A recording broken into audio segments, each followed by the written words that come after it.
But I'm happy to answer anything. But if you had ideas you wanted to share with one another, I really do believe in a communal vision and in how coming together we can generate some energy around some new ideas too. So this is a good place to think about some of that and talk together. Yeah. So just Patty, right? Patty. Okay. Oh, wow. You have good memory. Question just about how Magdalene, is that Magdalene Homes? So Magdalene is the residential piece of Thistle Farms, Right. yes. And so where is that? And is it, how does that function? Part of the reason I'm asking is I am from Elder Harris's community. You're from in what? Sandtown, from Elder Harris. Yes. Community over in Sandtown in West Baltimore. Yes. And had the privilege of being the interim program director of our treatment program for women in recovery for a year that his wife founded. That's and, awesome. Just an amazing work. So resonate with what you're saying, but just interested to see how that works and then how long women stay. You know, what's that? And So the way it works, to it's very, very simple. It's 2 years rent-free with no authority in the house. And women who are survivors of trafficking, addiction, prostitution. That's it. They're residences. So they're not treatment centers, they're not shelters, they're not transitional housing, they're not anything but your home. And so they're scattered. Right now we have 1 graduate housing and then 4 residential homes, which are between 5 and 8 women. And then, like I said, they just live there together in the community, and there's no like house person or whatever. I mean, there's tons of people that work with them. Nobody lives in the house with them. They have a key to their home. Just it's like if 1, 2, 3, 4, 5 of us said we are going to be a community and live together, and we're going to figure out how we're doing breakfast. Well, you should do breakfast because you'll probably be up knitting. No, I wouldn't be up. I would Damn. be up late. Okay, well then you won't be our person. No. Are you an early morning person? Then we vote you as breakfast king. And then, I mean, like it's not hard to figure it out. As my son would say, it's not brain science. It's harder. Sometimes human stuff is. Yeah. But it's beautiful. It's beautiful to struggle. Yeah. That's it. Yeah, but it's. So they don't have any responsibilities as far as bills are concerned? At all? They have no responsibilities except the fact that, and I think you're going to hear a lot of this you're going to have a panel of women who have all graduated that program. So we can talk a lot. I think Kristen and Katrina and everybody can answer that much, much better than I do. I would say they would say they had a lot of responsibilities. I would say in that, anyway, y'all can answer that about what that looked like to clean up your record and get all that done. Yeah. Go ahead. You mentioned about graduation. What does that mean Mm-hmm. in this context? What does graduation mean? Again, that is a great question for all the women who have gone through it, what it means to them, but I can tell you it means that you've completed 2 years within the residential part of the program. But many of the women that you'll meet are a part of this community, like Jennifer said, 10 years. Yeah. That they become part of the leadership. It's survivor leadership. That's the whole goal. Yeah. How do you sort out, do you get a lot of more applications than you have places? I mean, like, how do people find you and get accepted into? Well, here's the thing is we have had a waiting list since we began. And like I said, there's over 200 women who are on the waiting list. So when we are really trying to clear people off that list, and that's why we are so committed to developing a national network of a housing first model for women. And it's really an affiliated network. It's not franchising. It's a non-authoritarian model. The idea is that we're all in community together. We do conference calls every month, and it could be the woman who's running a house in New York has some really great legislative stuff she wants to share with the rest of the network. Somebody in San Antonio really is doing great with moms and babies, and we need to really have that conversation.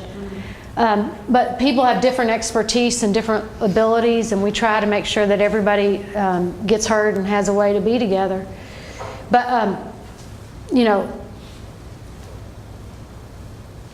there's so many weird things that I've learned in this world about that. But like when you get I was in that CNN Hero thing in 2016. We had way more calls for people wanting help than anybody that bought products or gave donations. Yes, because, you know, there is a crisis in this country now. They've named it.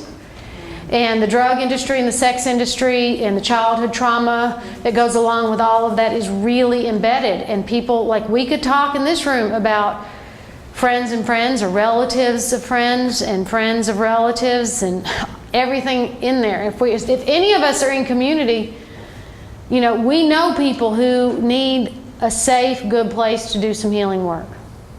You know, if you're a pastor and you don't know those people, you ain't doing your job. Do you have an affiliate in Denver? Say that again? Do you have an affiliate in Denver? We've been to Denver a couple times, but we do not have an affiliate in Denver that I know of. Maybe I'll help. Thank you. In Denver. That'd be awesome. Be awesome. Yeah. You mentioned housing first, and I've heard a little bit about that. Can you say more about what that philosophy that's growing? That if basically, let's just talk about LaToya. You know, I mean, like, imagine the first thing she's going to need when they let her out. She's going to need a place to stay, and she's going to need some money. You know, she's going to need a community for sure. But then the other services can gather around her.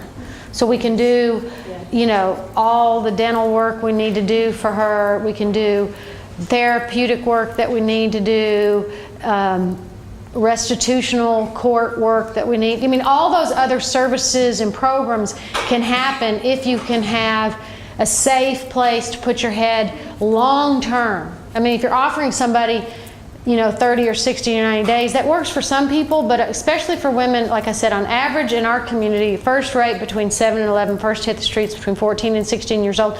You need a long time to go back. Yes. You have to go back and do a lot of healing work, and you have to feel very grounded and be very economically secure, or else you're still vulnerable to everything that pulls people back to the streets. And still, women are pulled back to the streets. About 80% of the women who come through the program graduate 2 years later.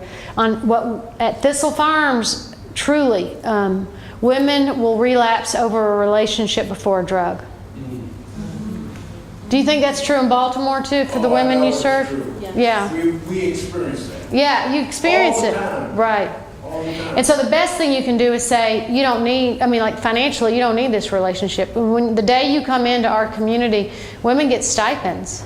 So it's not just that you live free, you actually get a stipend, because I don't want you to call an old John or have to go back to your drug dealer and ask him for a favor or So something. the idea that people get their lives together and support themselves right away, we've proven for how many decades it doesn't work. Right. So you're giving people that platform, place to heal, so they can get up with those. That's the hope. Well, I kept thinking of it, really, all I did was think about what I would want if I was coming off the streets or out of prison. I did have a childhood of sexual abuse. I did have a lot of anger issues. I ended up working systems pretty well and got through all that, but was not flourishing within the hierarchy of the Episcopal Church. As you can imagine, if authority is a trigger, just, you know, put me in front of somebody with a mitre hat.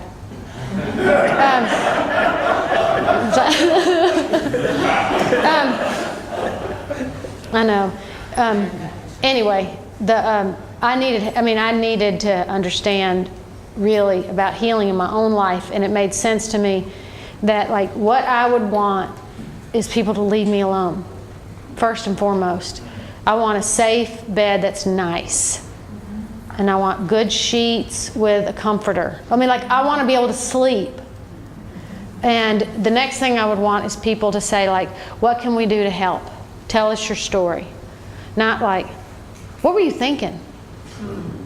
Or, you know, there's no way you're going to be able to fix that. Your credit report is at 0. How are you going to fix that? You know, instead, I want some people that are going to just say, okay, we got this. We can do this with you. We are really capable people. We can join in and help you. Just tell us what it is, and we'll join. We'll be on, what's your name? Shannon. Jim? Shannon. Shannon, we're on your team. You know, you pick the mascot, you pick the team colors, we're on it. And that felt like I could do that. Like if I thought I had a team and I could harness the last bits of hope that I could pull together, I could do it. And so we started off and we said, the very first thing we did is we gathered the first 5 women. First 5 women came and sat and we drew a body. And I just said, anything you want in the house, put in the body. Anything you don't want in the house, just put it outside the body. And we could do that exercise here and the same things and the same words would be on it. We know, right? We know we want love and peace and harmony.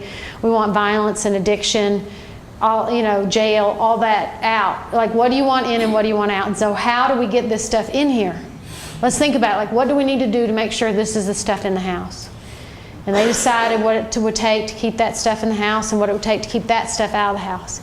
And so we made a set of a rule in the old sense. This is all like Benedictine stuff. We made a rule, a discipline, and we all practiced it. And if you bought the book, Find Your Way Home, or the book Love Heals, we printed. By the way, I don't have a problem pitching my books. I love signing my books. All the proceeds from any of the books go back into the community. None of it stays with me. So I don't have a problem with that. But wait, I want to show you this one thing. So we live by... Doesn't it make you think I didn't write it if I don't know where it is? No. Why would you ever look at it again after you read it? That's right. I don't keep the money. Why do I care? Page 194. Seriously? How'd you know? Oh, yeah, there it is. Okay, so... You're amazing. Total luck. Anyway, so our spiritual practices we developed and have practiced every day. And so our ritual is we light a candle. We do it every day. We light a candle. We put it in the middle of a circle to remind us that we're a circle of women. Again, non-hierarchical model. And we light the candle and we say, we light this candle for the woman still on the street and the woman trying to find her way home. And what that hopefully does is pull all our focus about the next woman. Whether you're here 2 days or you've been here 20 years, you're thinking about the next woman that's waiting to come. You do that practice every day for years, and it's like a rock star comes in, the next woman that comes in.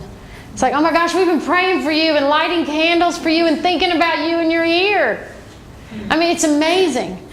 So our spiritual practice is come together, proclaim original grace, cry with your Creator, find your place in the circle, think of the stranger as God, take the longer path, make a small change, let God sort it out, stand on new ground, forgive and feel freedom, unite your sexuality and spirituality, show hospitality to all, laugh at yourself, consider the thistle, listen to a new idea, lose gracefully, remember you have been in the ditch, walk behind, live in gratitude, love without judgment, stay on point, pray for courage, find your way home, and leave thankfully. So that's how we practice. That's what it looks like. Do you, with people who have problems with authority, do you sometimes have problems with God? Like AA, using higher power instead of God? Yeah, and it's crazy. This is what I learned a long time ago in this work, is that first of all, I'm too Christian or not Christian enough for just about everybody else, as you are, right? I mean, you're either too Christian or not Christian enough, right? On the scale, that's what I'm saying. Yeah, you can't be. It's like that means you are not Christian enough. I'm just teasing. But I'm saying, like, you go into some circles and they're like, sure, she calls herself Christian. And then you go other places and they're like, oh my gosh, you use the word God. And for us, and for me, what I try to believe with all my heart is that I have to let all of that go. And I'm just about trying to love people and trying to love myself. And people have the freedom, and I'm not just any people, but especially the women in the house, to be on their own spiritual path, whatever that looks like, period. And I'm not Christian enough for many, many of the women who've come through the program, by the way, who were rescued by Jesus and taken off the streets, and they want it to be not God, but Jesus, Jesus. And what we try to say is just like, you know, whatever your spiritual path is, we want to support it. Whatever it is, whatever that looks like, we can support you. Again, just like whatever you want for your education, we will support it. It's, you know, but we have kept the God language very, very simply in there. It's very simple. And the idea for us is that we can translate God to love. We are based on the idea that we have to practice love. And you can translate God as love. And so what we do, some of the women who don't want to have anything to do with it, most everybody's in a 12-step program, but a lot of people translate the word God to love.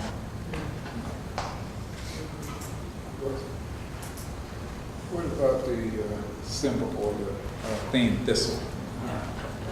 Yeah, so the thistle was just because that's what flower, weed, or whatever you want to call it, that was still growing where the women were walking and sleeping and turning tricks. You go out to the women's prison, and what's growing through the chain link fence is thistle.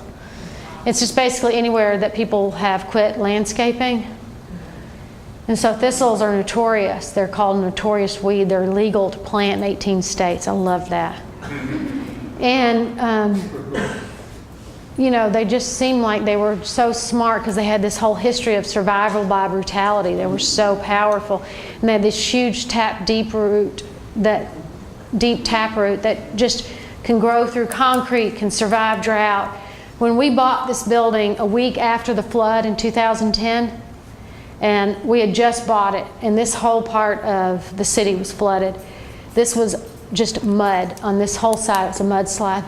And there was a thistle growing out of it. One thistle. My husband was like, I'm taking your picture back. Because it's like, nobody will believe that in this flood, one thistle survived. But also thistles have this beautiful, beautiful purple center. You know, and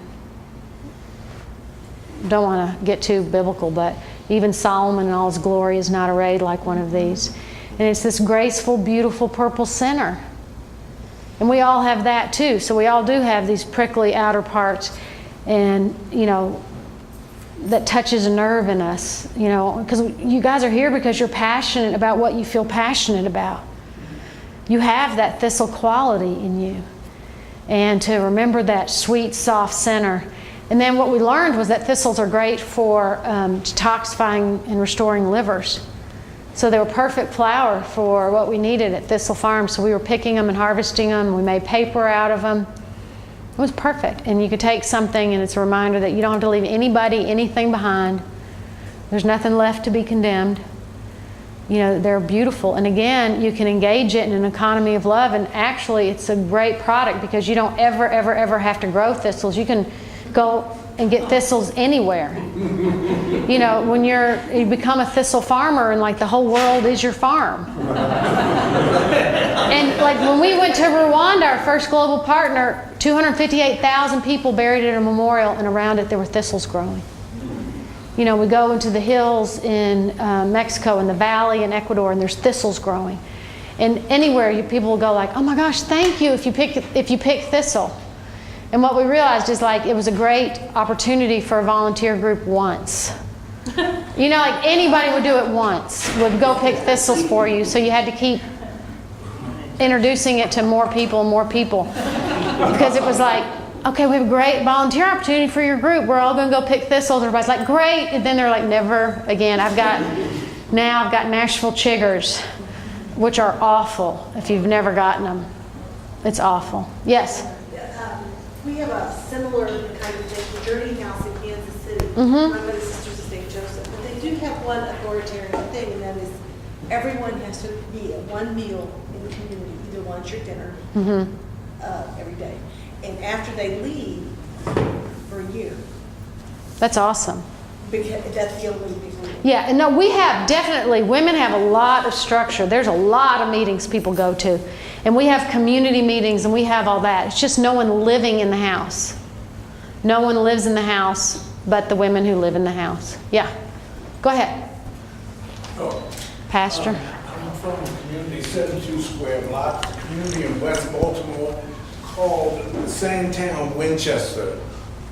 Sandtown Winchester is a victim trafficking from the time I was born, since 1950 until today. So we are partners. And so that what our challenge is now is that those who survived that struggle of trafficking in many ways are now being pushed out through gentrification. And that's where my challenge is. So I'm working the bottom-up approach and helping those who have struggled, those many years. And my question to you is, I know that there are oppositions that you are facing to do the work that you're doing.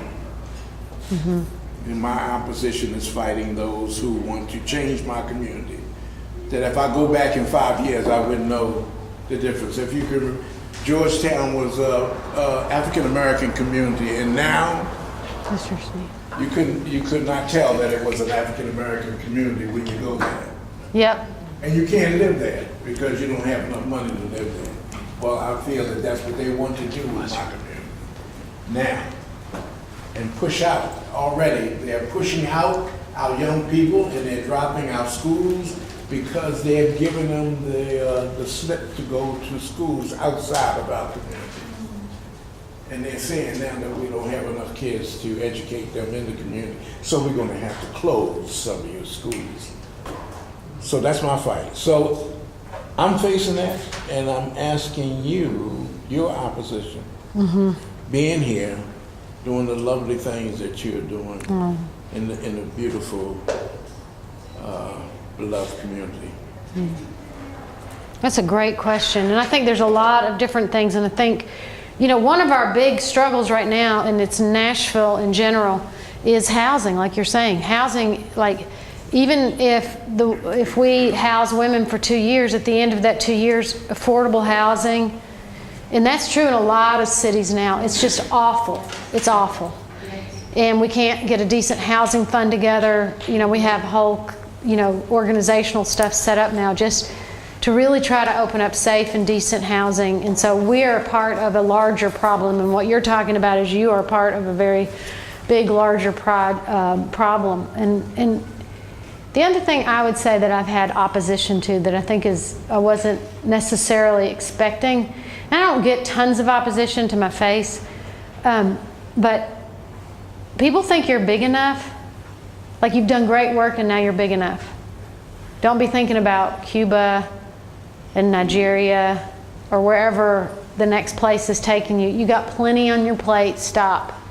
And that's what I think is interesting, is that people love what you do. They want you to be, this big, and they want you to be self-sustaining and successful, but don't get too big.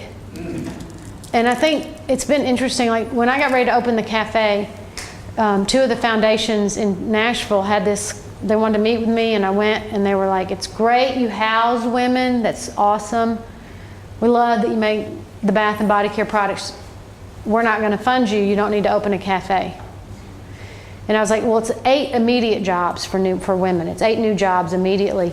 And it's a way to engage our whole community. If we make it a really nice cafe, people will come in all day long, and we're not separated again. And I want to do it. And it was another way to ingest something healing. If you had teas, same way as oils, you could ingest stuff.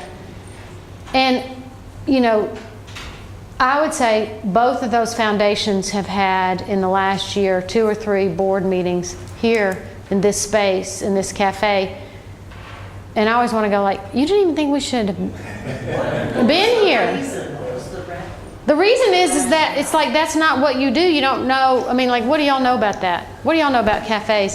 And that's going to take away from what you do. It's going to take away from your mission. That's what people say all the time. You hear this. If you're theology and peace, please don't talk about justice. That's not in your area. That's not in your wheelhouse. Don't talk about economics. You're talking about peace. That's what King had. Yeah. Don't oppose Vietnam. Right. That's not what you do. Civil rights. Don't get into the refugee work. That's not what you do. Yeah. You know, but I think it's interesting for all of us as we grow and we feel moved to do different things to say, like, we can integrate that and have a larger and larger mission. Yes, not dilute the original mission. Yeah.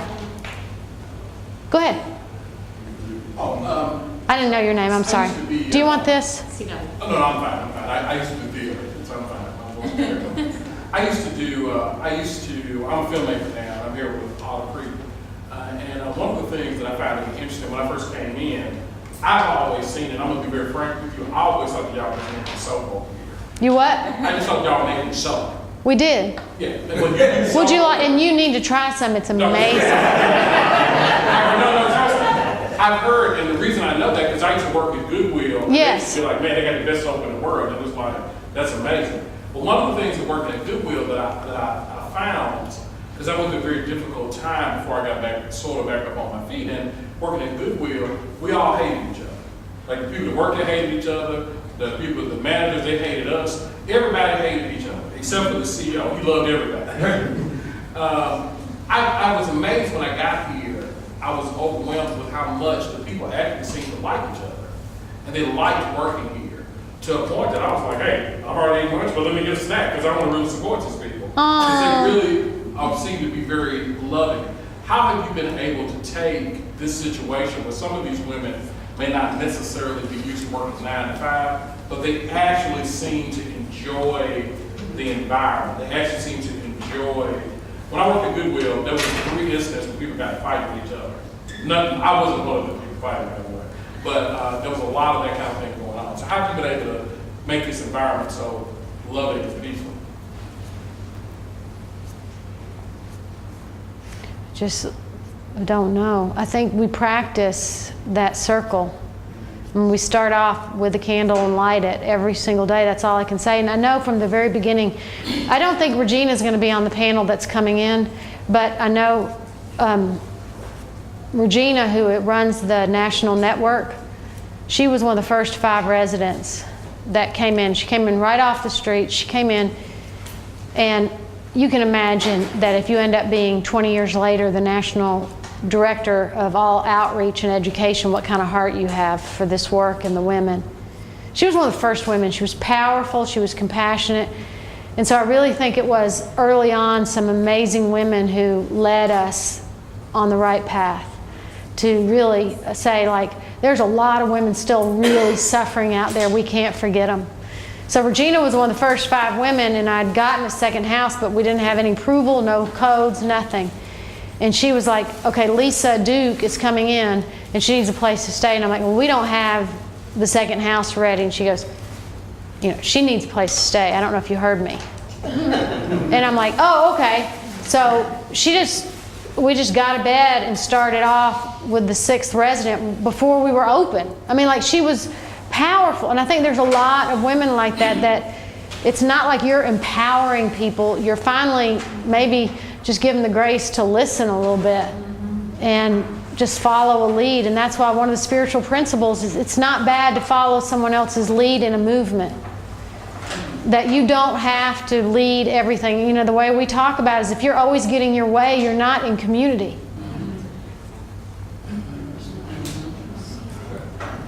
Of course the CEO loved everybody.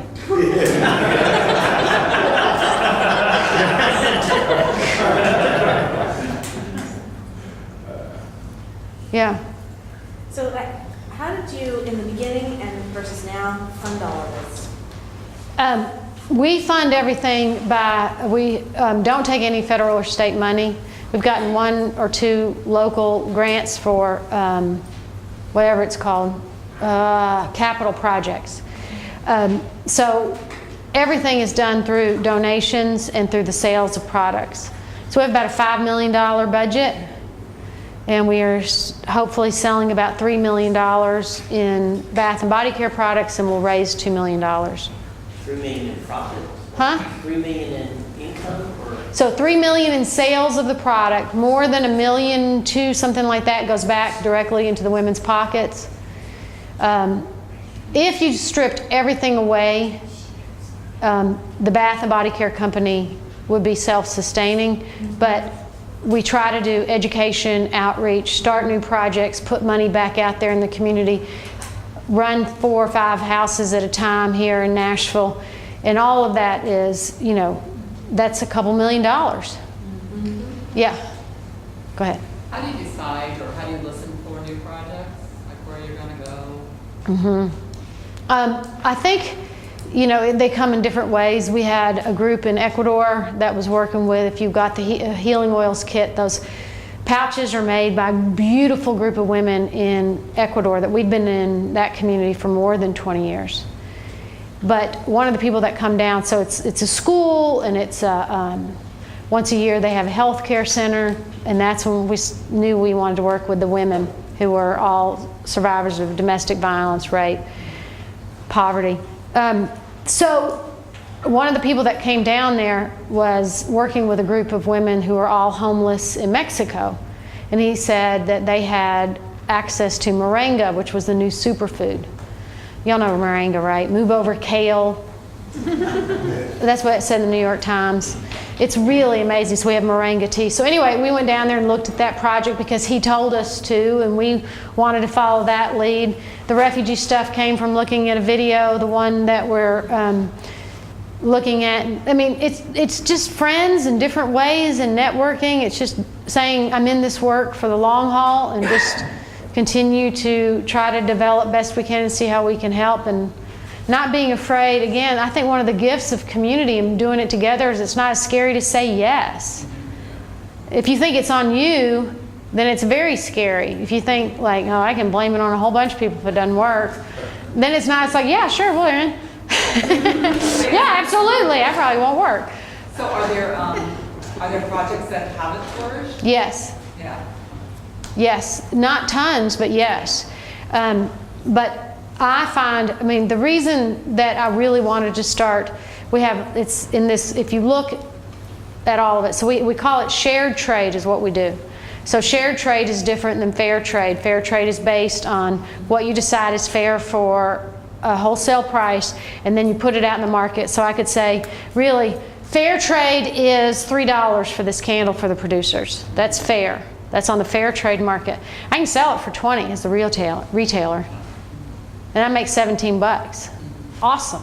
So what shared trade is the idea that we say, okay, this candle is 20 bucks. And so 60% is going to go back to the producers, 40% is going to stay with us. This is, you know, a little bit less than that because it's 70-30. But we try to do, well, we can do 60-40 because we can survive on that. And so what that means is you're cutting out some of the chains in the market, so you're increasing the value of the producer.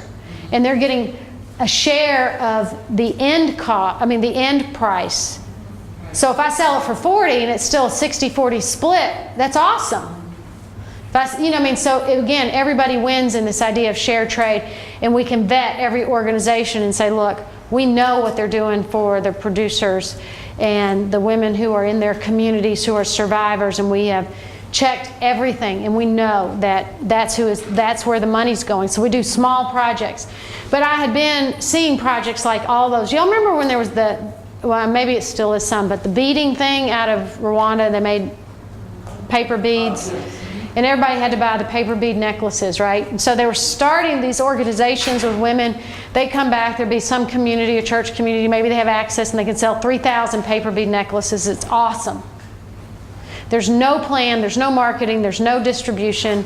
It's the whole fallacy in this world of economic justice that, it's teach a woman to fish. It's like women have been fishing for a long time. Yeah. We know how to fish. What we need decent poles. We need access and licensure to the lake. We need a distribution system to get it to the market. We need all those things. So these companies or these justice entrepreneurs say the first year, the women, they sell 3,000 beaded necklaces. Everybody's feeling excited and happy. But everybody they know has bought the necklace. And it's not a consumable product, and they're like, okay, I bought 4 necklaces for Christmas last year. I can't buy the same 4 necklaces this year for my friends. So now they sell $1,500 necklaces instead of 3,000. Then there's a glut of necklaces. The women in Uganda start feeling frustrated. And the people in the, like in the states that might be selling their products feel embarrassed, and then the communication breaks down, the whole thing shuts down. So the idea is to get a big, powerful, non-competitive marketplace for survivors so that we actually have a distribution system, so that when they make these rugs, that we have a big enough system to help distribute and sell those. Does that make sense? I know we got to go. I'm sorry. I'm talking too long. Sorry. Are you getting ready to yell at me? Do you still make paper? We only do it with volunteers now. Paper? Mm-hmm. It says 4:15. Oh, good. I thought Preston was getting ready to yell at me. No.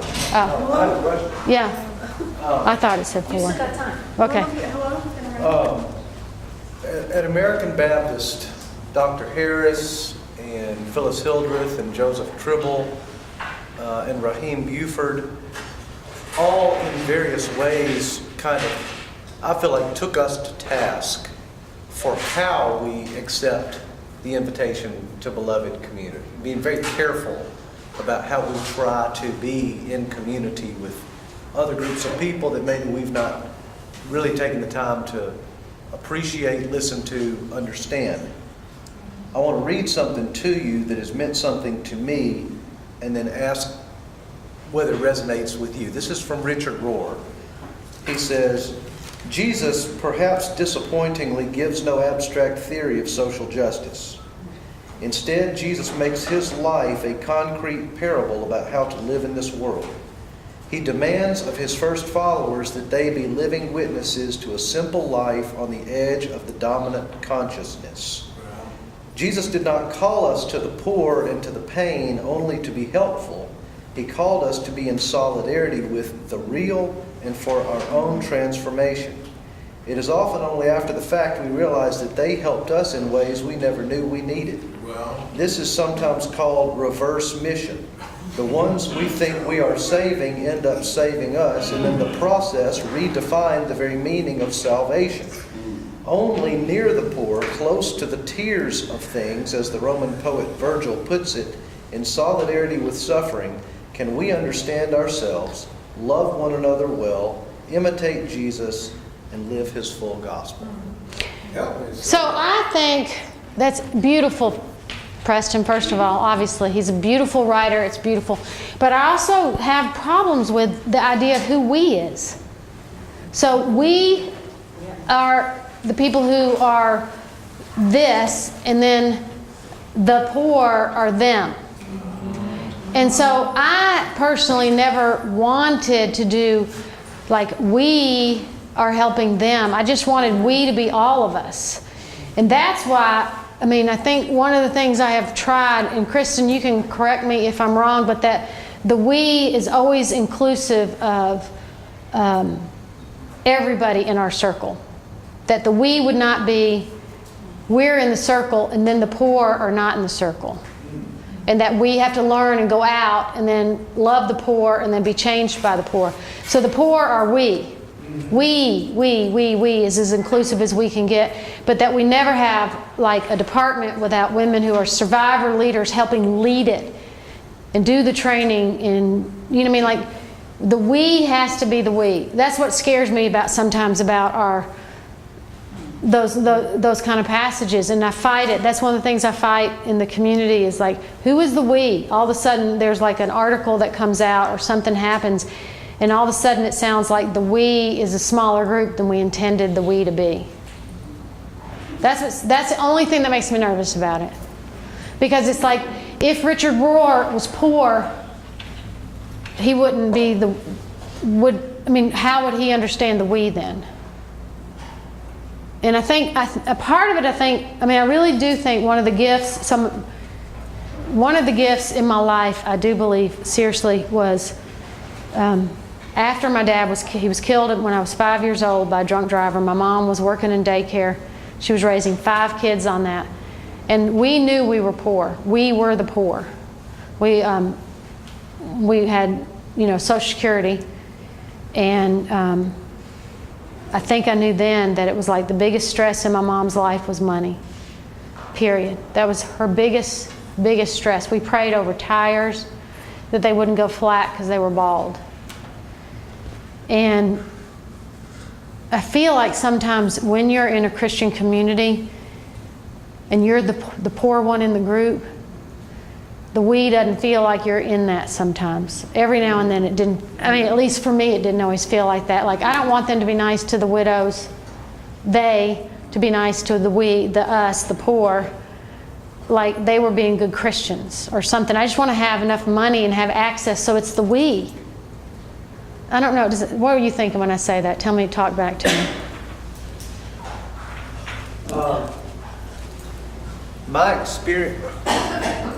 My experience with that passage, I think, is even more stark than maybe Richard Rohr talking about the poor, because this, for me, the context of understanding the gospel in a passage like that is with people who are incarcerated. Oh yeah. And there is such a clear, the way it is designed so clearly promotes an us-them, dichotomy, that those fences are there as much to keep me out as they are to keep those people in. I think that's so smart. Reinforce this notion, that it's a we and they, and the best that you can hope for, is that it's somehow a mutually, I get something, you get something, we learn from one another. But man, those bars and walls and fences, it's hard to overcome that us-them mentality. And it's been hard, I think, for us going to American Baptist to be reminded, that it's not the most appropriate for us as Theology and Peace to ask them to try to help us better understand mimetic theory. That we're missing because we're a predominantly white group. We need them to help us out, and they kind of took us to task with that, saying we're not here to help you dress this up and make it a little bit better, It was also really interesting to me to hear them talk about Paul and his passage about no Jew, Greek, slave, free. They said that's not really super helpful for us, because for 400 years there has been a distinction. And you can't just pretend it doesn't exist. We're going to have to learn to be we while still maintaining and appreciating those distinctions, and seeing that we can together complement one another instead of trying to pretend like there's no distinctions. So I think it's something that I'm just going to have to continue to try to broaden the parameters of my kinship. Yeah. Can I say something? So I think that part of the question that I feel like that comes in is who's defining and whose voice gets to determine what that definition is. So part of what you said, Becca, was that in what your picture is that there would always be women who are survivor leaders, right? That their voice would be there, and that it's a part of the we, but that we never excludes that, right? Mm-hmm. That's always present. And I feel like when the folks at American Baptist College were talking, I think part of it was saying, if you're in dominant culture and you say the we, and then you do the inviting of the we coming in, you're still making folks come into the dominant culture's definition of we. And you're still making people who are from the subdominant or the minority or the outside or whatever come into where you have set the table, or come into your table, or come into your space. And then you're saying, but we want it to be we, and we're including everybody in the we, but the we is still your we. Mm-hmm. And so are you willing to have the we? Oh, that's a great expression. It's your we. Are you willing to have that we be defined by somebody else, and you go into their we instead of them coming into your we, right? And so then you're actually saying, oh, so now you have to get the experience of understanding what we means from their perspective. And I know I'm using your and their because we are separate, but when we want it to come together in beloved community, who's defining where that beloved community is and what it is and where it is and what's included in it? And for those who come from the dominant culture, I'm sorry to say this, but hopefully there are some places in your life where you are not dominant. I hope. And I pray that there's some places in your life where you experience that not dominance, right? But if you constantly are living in every aspect of your life is not dominant, Like those of you who live in a large part of dominance, I don't know that you understand what it feels like to always be in places where you're not dominant. I don't even think it's possible for the average, unless when you sit down in a culture, let me simplify that. I don't think it's possible in America for a white man to play an away game. All his games are home games. Yeah. But, and as a black man, I'm always playing an away game, even in my own neighborhood. Yes. So Yes. I don't, and I think that in theory, that's even if you look at something as simplistic as hip hop culture was created by and large for people of color about 30, 40 years ago now. The largest artist in hip hop history has been Eminem. So even in that situation, it became a home game. So I don't think that that's possible. But what is possible though is the people who host the away games be good hosts, be decent hosts, be followers of Jesus, be Jesus people, and are willing to change the very nature of the game. Yes. And that's really the only thing that's possible for them to do. Well, Martin Luther King's solution was that we have a strong mind and a tender heart.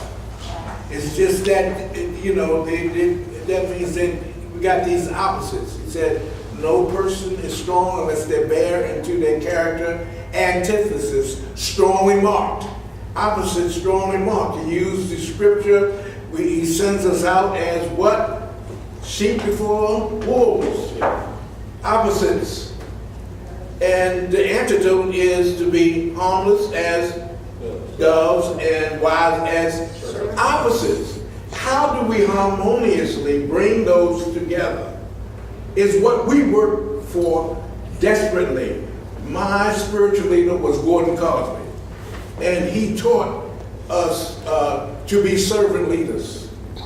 There are times when we serve, there are times when we lead. All of us have that ability. All of us are ministers. All of us must appreciate one another in that way. And when we see ourselves as that, and the worst person that may hate me, I'm looking desperately in that person to see where that God is, that we can connect. And I'm not taking it personally. I'm not taking it personally. And that type of love is not being shared in our communities. The best part of my life was when I was in a segregated Maryland. In segregated Baltimore City, in the same community that I'm in, because all of us were tied in together. Lawyers, I could go one block to see one. A professor, I can go 2 stories and see another. All of us were in that community together. No one, you couldn't tell the other from the other, as what we said in our community, but where we were not, we could easily find out how to get there because they were right across the street from us. That was sure enough community. And in the same room, you have a black man who's grown up in a totally integrated society, and I have no relational point to what you're talking about. Because I didn't meet an African-American doctor, personally. I'm not talking about seeing one. No one. I didn't meet an African-American attorney. I was blessed to see it. I didn't see any of that until I was in my mid-20s. But I'm older than you. You're older, yeah. And I was a part of that segregated Maryland. Yeah. And I could see community. I saw people get up in the morning and go to work. We don't see that now, you know? So I'm yet there. I didn't leave. I had the ability to leave and live in one of these fine homes and all. But I saw the beautiful wealth of all that I've learned through the people that I'm living with today. And I'm trying to bring that back in a better way. And it can be done. But it takes now that we're integrated, all of us to do that. Yeah. I had to get out of the box to be in uncomfortable positions to show and tell the story about what's happening to this person who loved Jesus, to other people who love Jesus, who don't look like me, and say we need to work together to bring this together. This is what integration has done.